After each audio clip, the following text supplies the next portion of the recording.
إن الذين قالوا ربنا الله ثم استقاموا فلا خوف عليهم ولا هم يحزنون أولئك أصحاب الجنة خالدين فيها جزاء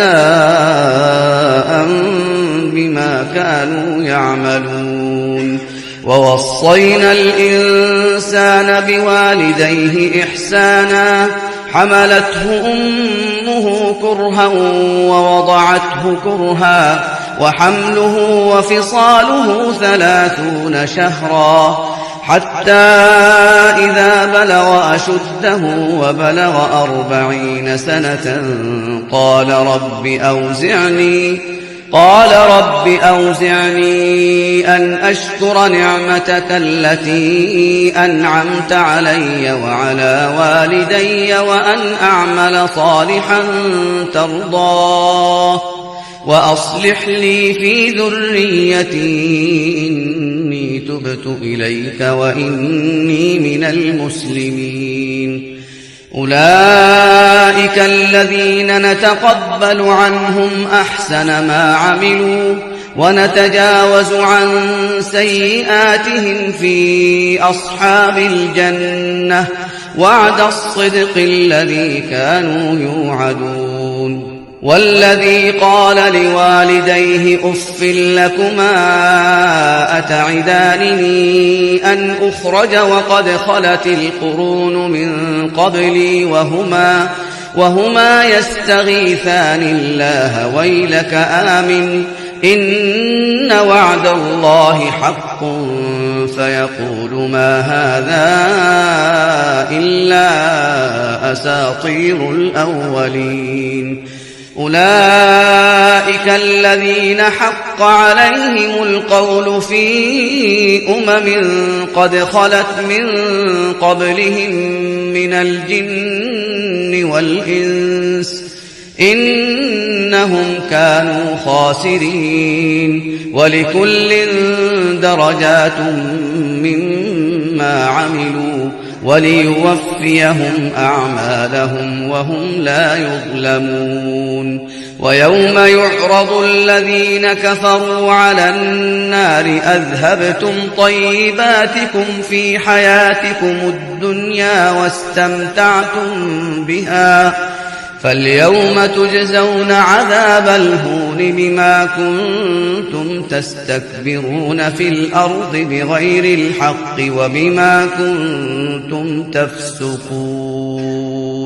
واذكر أخا عاد إذ أنذر قومه بالأحقاف وقد خلت النذر من بين يديه ومن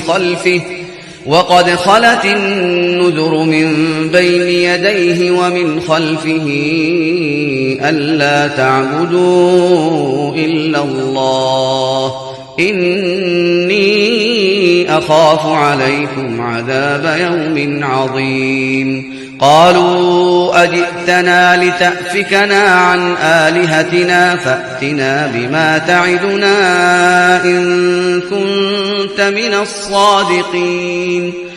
قال إنما العلم عند الله وأبلغكم ما أرسلت به ولكني أراكم قوما تجهلون فلما رأوه عارضا مستقبل أوديتهم قالوا هذا عارض ممطرنا بل هو ما استعجلتم به ريح فيها عذاب أليم تدمر كل شيء بأمر ربها فأصبحوا لا يرى إلا مساكنهم كذلك نجزي القوم المجرمين ولقد مكناهم في ماء مكناكم فيه وجعلنا لهم سمعا وأبصارا وأفئدة فما أغنى عنهم سمعهم ولا أبصارهم ولا أفئدتهم من شيء إذ كانوا يجحدون بآيات الله وحاق بهم ما كانوا به يستهزئون ولقد أهلكنا ما حولكم من القرى وصرفنا الآيات لعلهم يرجعون فلولا نصرهم الذين اتخذوا من دون الله قربانا آلهة بل ضلوا عنهم وذلك إفكهم وما كانوا يفترون وإذ صرفنا إليك نفرا من الجن يستمعون القرآن فلما حضروه قالوا أنصتوا فلما قضي ولوا إلى قومهم منذرين قالوا يا قومنا إنا سمعنا كتابا أنزل من بعد موسى مصدقا لما بين يديه يهدي إلى الحق وإلى طريق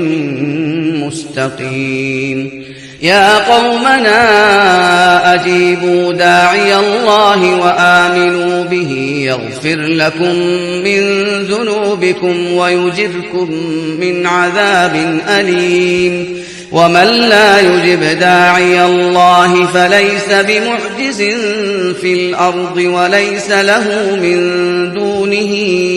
أولياء أولئك في ضلال مبين